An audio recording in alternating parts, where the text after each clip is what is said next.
What's up, guys? Zeteo here. Today we're going to be doing a replay between two Titans. We got 260 OS players here. We got XFactor and Andy playing on Feast of Hades here. Let's jump in. Let's get the buttons correct. Okay, so we got XFactor spawned at the bottom right-hand position as our blue Armada player, and at the top left-hand position here, we got Andy spawned as our red Cortex player. So Cortex v Armada on Feast of Hades. Now this map, you got two lanes to your opponents, primarily two main paths, and you've got, of course, some side paths as well to deal with or to think about eventually. But yeah, we'll have to see how these players open up. Wind is very nice on this map to have, but you can resort to what's it called? Solar collectors if need be, if wind dips down, or if you like take some damage. It's kind of nice to be able to add that energy production on quickly and steadily. But yeah, we got a bot lab coming out of here from Andy, so opening up with bots with Cortex. And we got another bot lab over here from XFactor, Darth Revan, also known as XFactor, by the way. This is just a rename.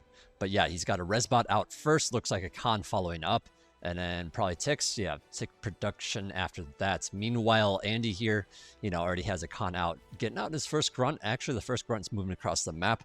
A lot of time I'll talk about how, against Armada, grunts kind of need to be a little bit defensive, but at the same time, if you apply some pressure with these grunts, and if you're able to defend it, if you're able to defend with some grunts back at home while also sending grunts across the map, you can force your opponent to respond with pawns, and then the tick aggression kind of tapers off a lot sooner. But yeah, first grunt gets taken out pretty easily. The pawn gets a little too close for comforts, and the grunt goes down. But yeah, we do have some ticks roaming around in the back here of Andy's base.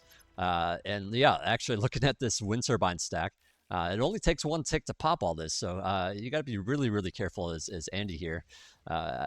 I don't know, I don't advise doing this. I mean, it saves space for sure, but ideally you do want to spread out your wind and make sure that they don't all just chain together, because that's a sizable stack to lose for nothing. But yeah, we'll see if these grunts are enough to defend or not. Let's just get rid of that. Okay. But yeah, wind is dipping down right now, so yeah, these players might want to opt into building a couple solars.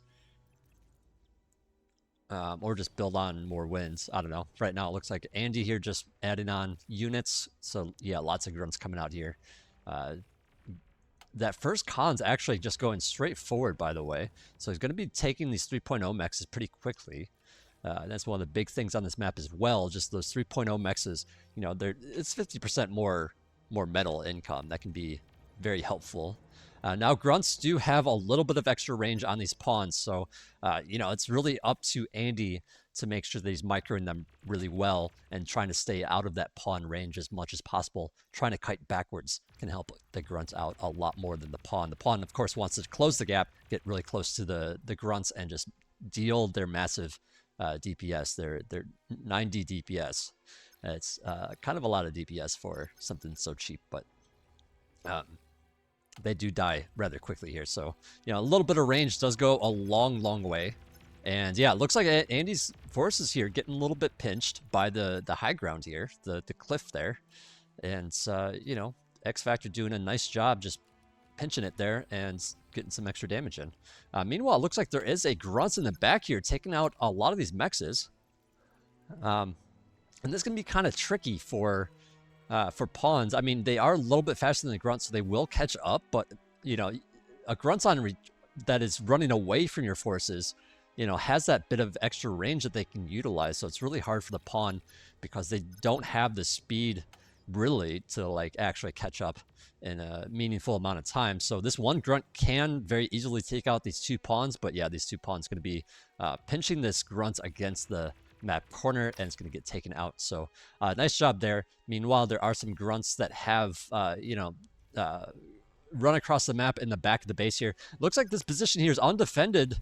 No LLT in this position, so yeah, the Con's going to go down, the mech's going to go down, so nice little win there for Andy.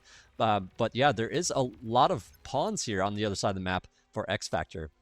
Now, Andy here does have a lot of metal pooled up here, so a little bit low on the forces that, compared to where he could be. Some pawns taking out some mexes there in the back, by the way, and yeah, these pawns and grunts for XFactor gonna pose a bit of a threat here.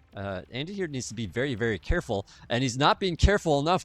A lot of these grunts get taken out just kind of sitting there by accident. And now these pawns are getting really close to that stack of wind turbines.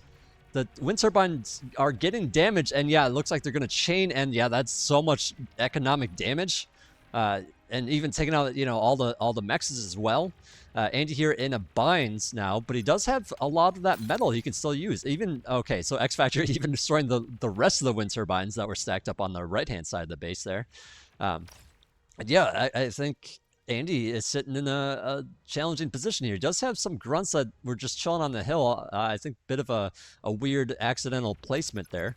But yeah, all these pawns coming up here is going to make it very difficult for Andy to keep this position here. I think these pawns are probably, okay, maybe they're not. I was thinking that they were going to swing around, you know, like force the grunts back a little bit and then swing around to this position, but instead just kind of chilling here in the middle. And yeah, it's not, I guess he did take a nice engagement there against those grunts, so you know, it's working out okay. You know, it's kind of, I guess, more breaking even after, you know, taking some extra damage as those grunts were walking back. But yeah, even more pawns here on this right hand side, and I'm not sure what Andy's going to be able to do here. He's trying to add on some solars in the middle here to help to protect the LLTs that are here in the mexes, but also just probably needs that energy. I mean, his energy is not terribly, you know, in the worst spot anymore. He did add on quite a few wind turbines here. Or, I'm sorry, some solar collectors there. But yeah, this middle position is going to be taken out. And yeah, I mean, Andy is in a very tough situation here. Now, with all these pawns out running around on the map, he's going to have to be defensive, but of course you also want to lay down some pressure on your opponent as well. So, you know, these grunts, you know, trying to move forward, but at the same time, there's plenty of pawns on either side. So, you know, XFactor is just doing a nice job, you know, being everywhere and being annoying. But yeah, Andy, of course, wants to add on wind turbines once again. He wants to get rid of some of these solars whenever possible. But for right now, just needs to defend, needs to, you know, make sure he doesn't just die, needs to be able to keep expanding. He's getting a lot of metal back with that reclaim. So that's kind of nice. But like, you know, as we see the metal kind of sit there after all that reclaim, like his income is not doing so hot here. So I think, oh, big fight here. Lots of pawns coming in here trying to do some damage. The LTs are doing a nice job to help support those grunts for the defense, but yeah, lose a couple of solars there as well. And yeah, Andy's got to be very, very careful, I think, with his spending here. You know, he keeps getting all these solars, and that is just meaning he's going to have a lot less units coming out here as XFactor, you know, continues to expand, and he's doing so more of a naked expand even. So he doesn't have much defense here, you know, with those cons. So his economy is going to be growing out of proportion here with that. You know, if you're not spending on LLTs, then all of a sudden, you know, your metal income is just going to be growing pretty rapidly. But yeah, all the reclaim going to Andy, you know, is allowing him to have this full metal bar. But yeah, he kind of needs to be able to spend it. I mean, he's spending it all right, but I don't know if he's got time to put down another nano, but if he did, that would be pretty ideal. Now these pawns run up here. They see the commander, they see it's in the middle, and decide to get out of there. Don't want to get degunned and lose a bunch of army value for nothing here. So, but yeah, lots of pawns on the left-hand side here, but there's still plenty coming in from the right. And there's even a chunk sitting in the back that could be doing stuff that are just kind of chilling as well. But to be fair, it's kind of difficult. I mean, Andy only has so many expansions here, you know, so it's not like there's a lot of room for harassment. But yeah, these pawns coming in here, taking out the LLTs. There's an exploiter here now and another LLT. So I wonder, okay, so I guess XFactor is going to be going for it, going to be trying to take out this LLT, but at the same time, this exploiter has so much hit points that I don't think he has enough to take that out either. Another exploiter going down in that position. Andy feeling the pressure from all these pawns and grunts coming in. And yeah, we'll have to see. Like, do we transition out of here? I mean, I guess we get another lab for XFactor. So 2 bot labs now. Has quite a bit of metal to work through, but doesn't really have a lot of energy. Decides to add on some more solars, and gearing up to build some wind turbines as well. So XFactor, doing what they can to increase their energy production immediately, but also thinking long term with those wind turbines. But yeah, look at this. Actually, there was a transition from Andy here into incisors. This is a lot of incisors too, and that's a difficult amount to deal with. There are some pawns at the top here coming into Andy's base, going for the solars, but there is a lot of LTs here. Okay, first LT goes down. More wind turbines getting taken out. Yeah, and so economically, Andy in a tough position here still. But at the same time, look at all these incisors. Even the commander jumping in here. And I'm not sure if XFactor has enough to deal with this. Look at all these pawns trying to jump on these incisors, but the incisors doing a nice job just backing up as the pawns move forward and staying out of LT range. And I think XFactor here, even low on energy, can't really degun. And yeah, I mean, he's got some Centurions to help this out, and he could possibly go for Andy's commander with those Centurions. It looks like that's exactly what's going on. But the commander backs up. It doesn't have energy. Both players out of energy at this point, and all these tanks moving on to XFactor's commander, and it goes down. Wow. I didn't expect the game to end like that, in that kind of way. I mean, I guess just like analysis-wise, like Andy kind of in a rough position. So I'm kind of curious about that. If you think about like how much more XFactor had in terms of economy, he had he was starting to get like all of this, and then, Andy only had this position, or, basically this one position here, his main base, and then, a little outpost here with the 3.0 mexes, which is, it's nice to have the 3.0 mexes, but it doesn't make up for the fact that XFactor had so much more territory.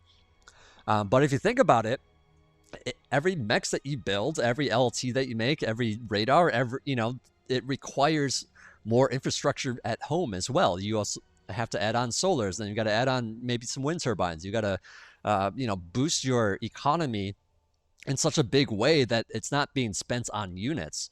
And then with all those pawns running in and destroying the economy, you're kind of trading, your army value for economic damage. And he did some economic damage in the base, but, what is Andy spending on? He's just spending on incisors, and he just cranks out a bunch of incisors and goes for it.